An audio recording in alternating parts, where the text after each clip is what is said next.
Je ne sais plus quoi faire. Je suis perdu, traumatisé. Dois-je en parler à la police? Faut-il que je laisse enquêter sur cette affaire?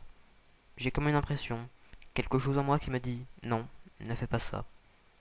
J'ai mal à la tête, j'ai envie de vomir. Marjorie, c'était mon amie d'enfance. Elle était si gaie, toujours aimable.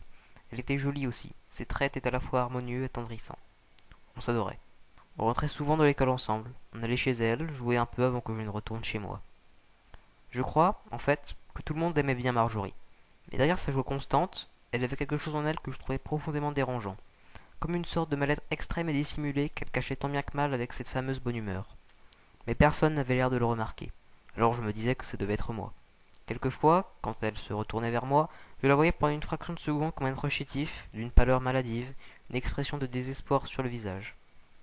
Mais la seconde d'après, la vision de son sourire, éclatant de santé, de ses joues mates et rosées, me chassait ses pensées de la tête, et je revoyais en elle la Marjorie que tout le monde voyait. Nous avons passé toutes nos années de collège et de primaire ensemble, et à part quelques disputes momentanées, nous y sommes très proches, et notre amitié nous semblait comme indestructible. Pourtant, dès le lycée, nous avons perdu contact, mis à part les quelques mails que l'on s'envoyait sans finalement rien se dire, juste histoire de ne pas s'oublier. Je me suis dit que nous avions changé, et qu'il en était ainsi. J'avais eu mon bac mention très bien, et elle de même avec mention très bien. Et peu de temps après, nous avons ressenti comme un réel besoin, une grande envie de nous revoir. Nous avons recommencé à nous écrire, on s'envoyait des photos de nous, de nos chambres, s'émerveiller de l'autre comme elle avait grandi, etc. Jusqu'au jour où nous sommes redonnés rendez-vous, chez elle. Elle n'habitait pas si loin, j'y suis donc allé en bus. Je cherche l'adresse numéro 8, 10, 11, 12, 11 bis. C'était là. J'ai toujours trouvé étrange d'appeler une maison 11 bis. J'ai entendu dire que c'était pour qu'il n'y ait pas de numéro 13, mais je ne suis pas superstitieuse. À ma grande surprise, même si j'ai reconnu la maison, elle avait l'air abandonnée. La nature semblait presque avoir repris ses droits dans le jardin, tant les herbes étaient hautes. Je poussai le portail de bois. Il était déverrouillé, et a cédé si facilement sous ma légère pression que j'imaginais que le bois n'était pas tout neuf. La porte était entrouverte, et les lumières éteintes. J'appelais Marjo, Marjorie, tu es là? Il y a quelqu'un?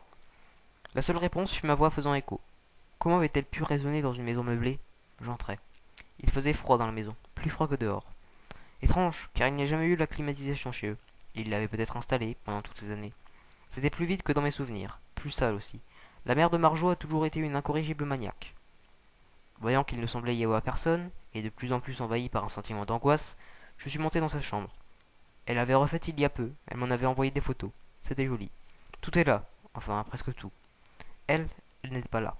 Je vérifiai l'heure sur ma montre, pas de doute, c'était la bonne heure. J'étais à l'heure.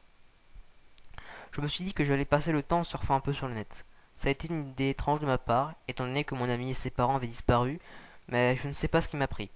J'ai essayé d'allumer l'ordinateur de sa chambre. Il n'avait pas l'air de marcher. Pensif, je me retournai vers la fenêtre. Soudain, l'ordinateur s'alluma brusquement, et un cri affreux, de souffrance atroce, semblable à un cri qu'aurait pu pousser un monstre damné venu tout droit de l'imagination d'un auteur de fantastique, sortit des enceintes en me brisant les tympans.